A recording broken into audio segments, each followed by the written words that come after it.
അസ്സലാമു അലൈക്കും വറഹ്മത്തുള്ളാഹി വബറകാതുഹു. ഹദീസ് പഠനം. നല്ലത് പറയുക അല്ലെങ്കിൽ മിണ്ടാതിരിക്കുക. ബിസ്മില്ലാഹിർ റഹ്മാനിർ റഹീം. അൽഹംദുലില്ലാഹി റബ്ബിൽ ആലമീൻ. വസ്സലാത്തു വസ്സലാമു അലാ റസൂലിഹിൽ അമീൻ വഅലാ ആലിഹി വസഹ്ബിഹി അജ്മഈൻ. അൻ അബീ ഹുറൈറ റളിയല്ലാഹു അൻഹു ഖാല അന്ന നബിയ സല്ലല്ലാഹു അലൈഹി വസല്ലം ഖാൽ മൻ കാന യുഅ്മിനു ബില്ലാഹി വൽ യൗമിൽ ആഖിർ ഫലാ യുഅ്ദി ജാറഹു ومن كان يؤمن بالله واليوم الآخر فليكرم ضيفه ومن كان يؤمن بالله واليوم الآخر فليقل خيرا أو ليسكت. അബൂ ഹുറൈറ റളിയല്ലാഹു അൻഹു പറയുന്നു, റസൂലുള്ളാഹി സ്വല്ലല്ലാഹു അലൈഹി വസല്ലം പറഞ്ഞു, ആരെങ്കിലും അല്ലാഹുവിലും അന്ത്യനാളിലും വിശ്വസിക്കുന്നുവെങ്കിൽ അവൻ അയൽവാസിയെ ഉപദ്രവിക്കരുത്. ആരെങ്കിലും അല്ലാഹുവിലും അന്ത്യനാളിലും വിശ്വസിക്കുന്നുവെങ്കിൽ അവൻ അതിഥിയെ ആദരിക്കട്ടെ. ആരെങ്കിലും അല്ലാഹുവിലും അന്ത്യനാളിലും വിശ്വസിക്കുന്നുവെങ്കിൽ അവൻ നല്ലത് പറയട്ടെ അല്ലെങ്കിൽ മിണ്ടാതിരിക്കട്ടെ. വലിയ 3 സാമൂഹ്യ മര്യാദകളെ പഠിപ്പിക്കുന്ന ഈ ഹദീസിൽ മൂന്നാമതായി നബി സല്ലല്ലാഹു അലൈഹി വസല്ലം പറഞ്ഞത് നല്ലത് പറയട്ടെ അല്ലെങ്കിൽ മിണ്ടാതിരിക്കട്ടെ എന്നാണ്. അള്ളാഹുവിലും അന്ത്യനാളിലും വിശ്വസിക്കുന്ന ഒരു വ്യക്തിക്ക് ഒരിക്കലും മോശമായ കാര്യങ്ങൾ പറയാൻ കഴിയില്ല. കളവ്, ഏഷണി, പരദൂഷണം, സമൂഹത്തിൽ കുഴപ്പമുണ്ടാക്കുന്ന വർത്തമാനങ്ങൾ, ആർക്കും ഗുണം ചെയ്യാത്ത സംസാരങ്ങൾ, സമൂഹത്തെ അപകടത്തിലേക്ക് എത്തിക്കുന്ന രൂപത്തിലുള്ള വർത്തമാനങ്ങൾ, ഇതൊന്നും ഒരു വിശ്വാസിയിൽ നിന്നും ഉണ്ടാകാൻ പാടില്ല. എന്തുകൊണ്ട് ഉണ്ടാകാൻ പാടില്ല?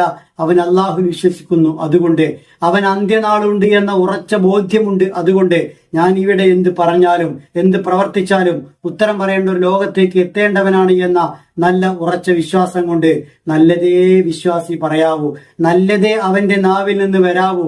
നല്ലത് പറയാൻ കഴിയുന്നില്ലെങ്കിൽ എന്തെങ്കിലും വിളിച്ചു പറയുകയല്ല, മിണ്ടാതിരിക്കുക. ആളുകളെ സന്തോഷിപ്പിക്കാൻ കഴിയില്ലെങ്കിൽ വെറുപ്പിക്കാതിരിക്കുക. ആളുകൾക്ക് ഉപകാരം ചെയ്യാൻ കഴിയില്ലെങ്കിൽ ഉപദ്രവിക്കാതിരിക്കുക. നല്ലത് പറയുക എന്നത് വിശ്വാസിയുടെ വളരെ പ്രധാനപ്പെട്ട ഗുണമാണ്. അവൻ മിണ്ടാതിരിക്കുകയല്ല വേണ്ടത്, നല്ലത് പറയുകയാണ് വേണ്ടത്. പക്ഷേ നല്ലത് പറയാൻ കഴിയില്ലെങ്കിൽ പിന്നെ അങ്ങ് ചീത്ത കാര്യങ്ങൾ പറയട്ടെ, ആളുകളുടെ ബന്ധങ്ങൾ അകറ്റുന്ന രൂപത്തിലുള്ള വർത്തമാനങ്ങൾ പറയട്ടെ എന്നൊന്നും തീരുമാനിക്കാൻ പാടില്ല. ആ സന്ദർഭത്തിലാണ് മിണ്ടാതിരിക്കേണ്ടത്.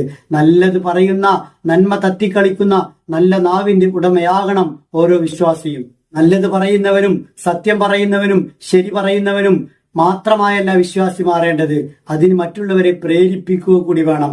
ആ പ്രേരണ വഴി ബാക്കിയുള്ളവരും അങ്ങനെയായി മാറണം. അങ്ങനെ ഒരു സമൂഹം നല്ലത് പറയുന്ന സമൂഹം, അങ്ങനെ ഒരു സമൂഹം കളവ് പറയാത്ത, ഏഷണിയില്ലാത്ത, പരദൂഷണമില്ലാത്ത, ആളുകളെ തമ്മിൽ തെറ്റിക്കാത്ത, അതിനുവേണ്ടി പ്രവർത്തിക്കാത്ത, നാവ് കൊണ്ട് അപകടങ്ങൾ വരുത്താത്ത നല്ലൊരു സമൂഹം.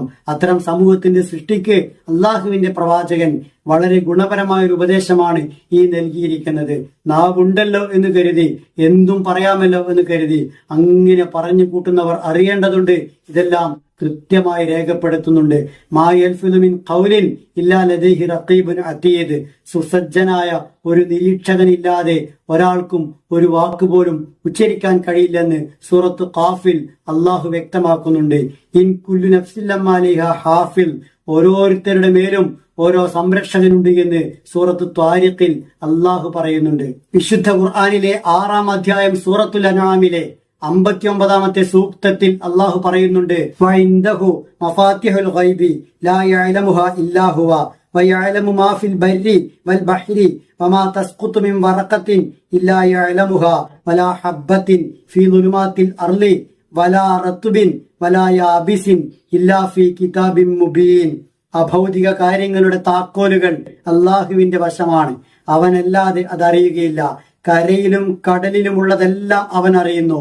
അവൻ അറിയാതെ ഒരില പോലും പൊഴിയുന്നില്ല. ഭൂമിയുടെ ഉൾഭാഗത്ത് ഒരു ധാന്യമണിയോ പച്ചയും ഉണങ്ങിയതുമായ ഏതെങ്കിലും വസ്തുവോ ഒന്നും തന്നെ വ്യക്തമായ മൂലപ്രമാണത്തിൽ രേഖപ്പെടുത്താത്തതായി ഇല്ല. അള്ളാഹു അറിയാത്ത, അള്ളാഹു രേഖപ്പെടുത്താത്ത ഒന്നും ഈ ഭൂമിയിൽ ഇല്ല എന്നാണ് ഖുർആനി പറയുന്നത്. നമ്മുടെ എല്ലാ കർമ്മങ്ങളും സകല വാക്കുകളും എല്ലാം രേഖപ്പെടുത്തുന്നുണ്ട്. അതുകൊണ്ട് രേഖപ്പെടുത്തുന്ന മലക്കുകൾക്ക് നല്ലത് രേഖപ്പെടുത്താൻ കഴിയും വിധം നല്ലത് പറഞ്ഞ്, നല്ലത് ഉപദേശിച്ച്, നന്മയിലേക്ക് ആളുകളെ നയിച്ചു വേണം ഓരോ വിശ്വാസിയും മുന്നോട്ട് പോകാൻ. അങ്ങനെ അയൽവാസിയെ ഉപദ്രവിക്കാത്ത, അതിഥിയെ ആദരിക്കുന്ന, നല്ലത് പറയുന്ന അല്ലെങ്കിൽ മിണ്ടാതിരിക്കുന്ന വിശുദ്ധനായ വിശ്വാസിയായി മാറി പരലോകത്ത് സ്വർഗം നേടാൻ നമുക്ക് കഴിയണം. പരസ്പരം അതിന് സഹകാരികളാവണം, പ്രാർത്ഥിക്കണം. അല്ലാഹു സുബ്ഹാനഹു വ തആല ഇസ്ലാം പഠിപ്പിച്ച സാമൂഹ്യ മര്യാദകൾ ജീവിതത്തിൽ പകർത്തി വിശുദ്ധ വിശ്വാസിയായി സ്വർഗത്തിലെത്താൻ നമ്മയെല്ലാം അനുഗ്രഹിക്കുമാറാവട്ടെ.